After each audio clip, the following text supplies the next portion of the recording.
Bonjour les amis, on se retrouve pour notre petite capsule hebdomadaire pour examiner les énergies qui vous concerneront pour la semaine qui débutera le lundi 4 mai 2026.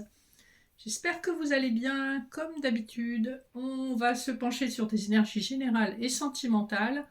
Prenez du recul et de la hauteur par rapport au message. Peut-être que ça ne vous concerne pas. Si ça vous concerne, ça peut n'être qu'une partie de la vidéo ou l'ensemble. Vous voyez comment ça vous interpelle, hein? Je vous invite à faire preuve de discernement par rapport à ces guidances générales. Alors, pour le spirituel, comme d'habitude, on va utiliser l'oracle de la triade. J'ai un petit peu changé les jeux, juste histoire de. Pour le général, le Rider-Waite et l'oracle de l'énergie, le sentimental avec l'oracle des miroirs et le petit Lenormand de Gabriel Sanchez, et vos messages annexes seront 3 choix avec le souffle intuitif des cartes, donc mon jeu. Choix numéro 1 avec l'œil de tigre, choix numéro 2 avec une Shungite brute, choix numéro 3 une aventurine brute. Allez, c'est parti, on va voir ce qu'on nous annonce. Après des changements planétaires assez forts, on va regarder un peu sur le plan spirituel ce que ça vous annonce. Alors, on a en dos de deck la sagesse et l'isolement. Vous avez peut-être préféré vous éloigner du bruit pour retrouver votre sagesse intérieure. On nous parle d'un succès dans la 3D et peut-être d'un déplacement ou sur le plan plus psychologique, le voyage peut aussi symboliser un éloignement psychologique d'une personne ou un éloignement, un détachement, hein. Ça peut aussi symboliser un succès, une réussite qui aura mis du temps à venir. Mais on vous annonce quand même, avec le chiffre 10, on est dans l'énergie de Jupiter, de la roue de fortune. Ça tourne, ça avance dans la bonne direction. Donc sur le plan spirituel, vous avancez aussi et ça va se traduire par une réussite matérielle et financière. D'une manière générale, on va regarder les dos de deck de l'oracle de l'énergie. J'avais déjà bien mélangé les cartes avant de commencer à tourner. On a de nouveau la signification spirituelle du chemin du temple avec le chiffre 12, donc une notion de sacrifice, une notion d'un cycle qu'on termine aussi pour évoluer dans la spiritualité. Cette évolution est couplée à de l'action, à de la prise de décision sur le plan matériel et financier, et on vous parle bien avec la porte vers la spiritualité d'une évolution qui est protégée sur le plan spirituel par vos guides et par votre ange gardien. Donc tout ça est mêlé, c'est assez sympa de voir ça. Vous avez une protection spirituelle avec une réussite matérielle et financière. On vous confirme cette protection spirituelle avec le dos de deck du Rider-Waite. Le pape, le hiérophante en anglais, vous parle de conciliation, de réconciliation. Vous pouvez trouver un moyen d'associer des choses qui semblent opposées.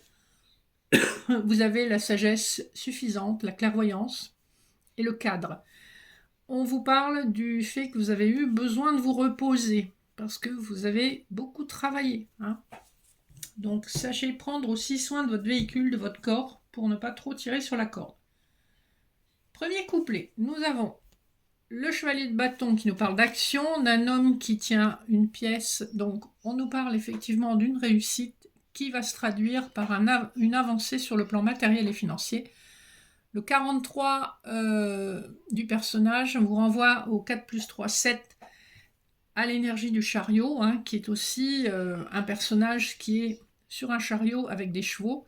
Donc on a quand même cette énergie de quelque chose qui bouge très vite en début de semaine et qui amène un bonus, un plus sur le plan matériel. Ce bonus peut vous être reversé par un supérieur hiérarchique masculin ou c'est un supérieur hiérarchique masculin qui signe les papiers. Deuxième couplet, nous avons le 9 de denier et le troisième chakra. Donc le chakra qui est de couleur jaune, que vous trouvez au niveau de votre plexus solaire, l'archange Chamuel. On nous parle encore une fois de réussite, 3 plus 7, ça nous renvoie au 10, hein, ce qu'on a vu tout à l'heure. Donc l'énergie de la roue de fortune, une énergie qui bouge, une énergie de fin de cycle. Le 10, c'est un chiffre qui clôture un cycle. Et le 9 de denier nous parle quand même d'aisance matérielle et financière. Vous allez recevoir des nouvelles. Vous voyez que ce personnage tient un petit oiseau sur sa main. Donc il y a bien des nouvelles qui sont en chemin. On est bien. Regardez, la synchronicité est intéressante. Vous avez le chakra du plexus solaire qui est jaune. Et vous avez une carte essentiellement jaune au niveau du Rider-Waite. Donc on a des envies qui seront comblées. En tout cas, matériellement, vous allez être à l'abri et vous pourrez vous projeter dans les projets de vos souhaits. Troisième couplet. On a le 6 d'épée et l'indécision. Alors effectivement, face à cette possibilité de promotion ou d'avancement matériel et financier, vous allez vous questionner. Vous voyez que vous avez deux chemins qui s'offrent à vous. Le 8, c'est aussi un chiffre qui parle d'abondance, hein, puisque c'est le chiffre justement qui parle de matérialité, qui parle aussi d'éternité, hein, puisque le 8, c'est le symbole de l'éternité relevé, alors que pour l'éternité, vous l'avez couché. Indécision face à un choix, mais vous quittez une situation clairement, avec le 6 d'épée, une situation qui a pu être blessante pour vous, et vous la laissez derrière vous. Ça peut être aussi, sur le plan professionnel et matériel, une situation qui a été difficile pour vous. Vous n'avez pas toujours été reconnu à votre juste valeur, et justement, vous vous trouvez à la croisée des chemins, face à une décision à prendre. Je pense que vous prendrez la bonne décision, puisqu'on a quand même des énergies d'avancement dans le début de la semaine. Mais peut-être qu'en fin de semaine, vous serez plus dans la réflexion et le questionnement par rapport à est-ce que j'ai fait le bon choix. Voilà, en sachant que vous conservez votre libre arbitre et que ce ne sont que des énergies. Sur le plan sentimental, donc on va voir les couplets de l'oracle des miroirs et du petit Lenormand de Gabriel Sanchez. On va regarder déjà les d'autres decks.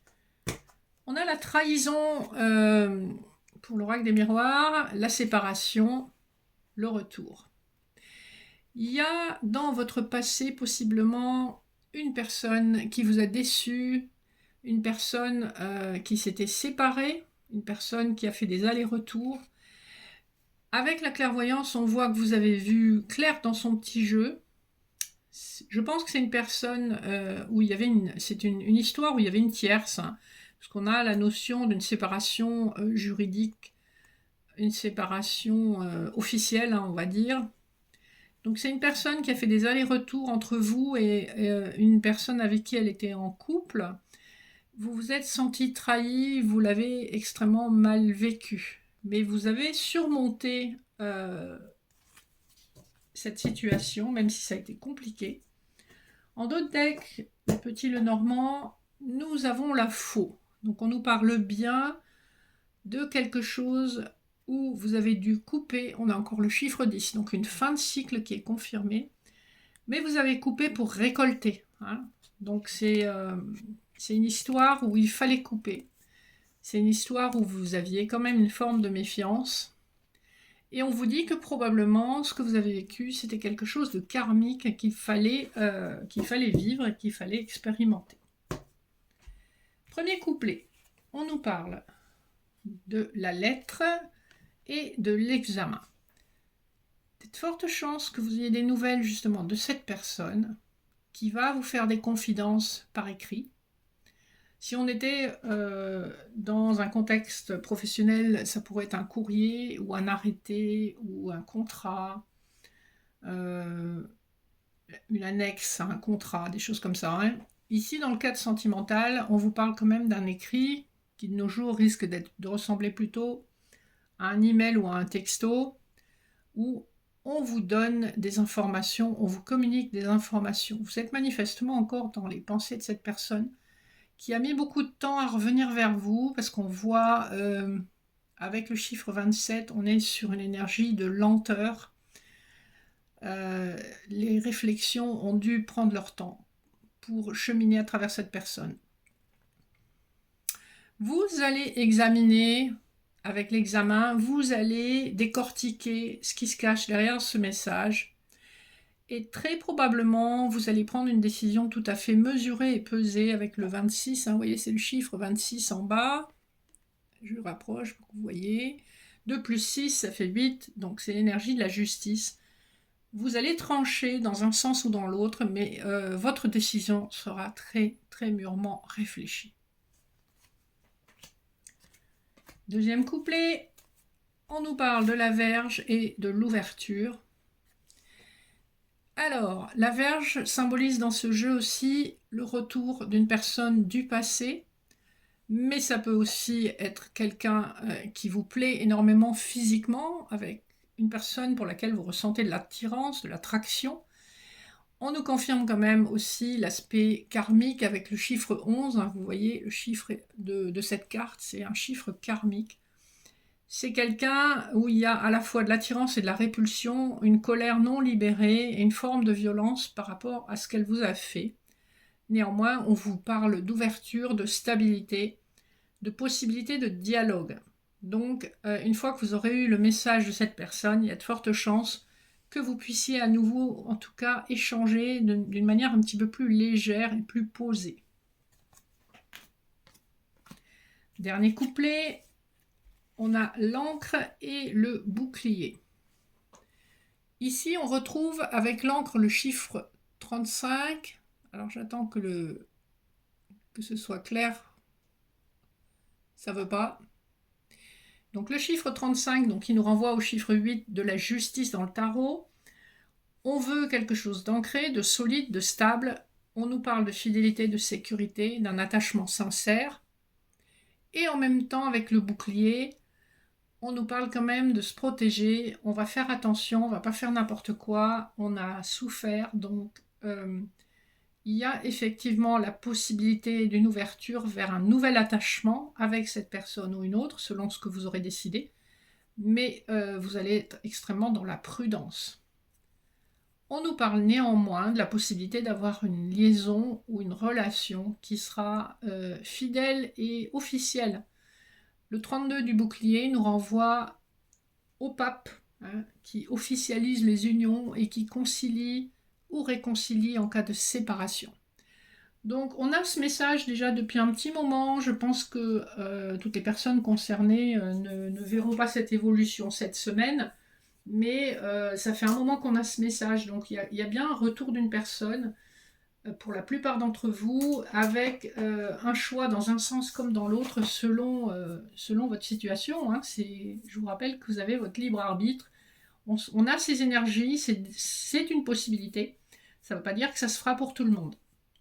Voilà, cela étant dit, laissez mûrir tout ça, faites-moi vos retours. On va regarder vos messages annexes, donc 3 choix avec le souffle intuitif des cartes. Ceux qui auront choisi l'œil de tigre, vous avez la carte de l'ange gardien. Donc, suivez votre intuition, vous êtes protégé. Cette carte porte le chiffre 49 que vous ne pouvez pas voir, même quand je zoome. Donc, quand on le réduit en numérologie, ça nous fait le chiffre 13.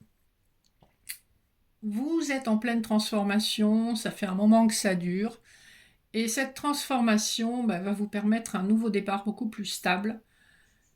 Vous êtes plus affirmé, plus assuré. On est encore dans des coloris jaunes, hein, par rapport à ce qu'on avait tout au début. Donc on est dans des envies, on est dans une réparation de l'énergie du plexus solaire. Pour le choix numéro 2, donc de la Shungite, vous avez l'araignée. On vous a peut-être tendu des pièges dans le passé.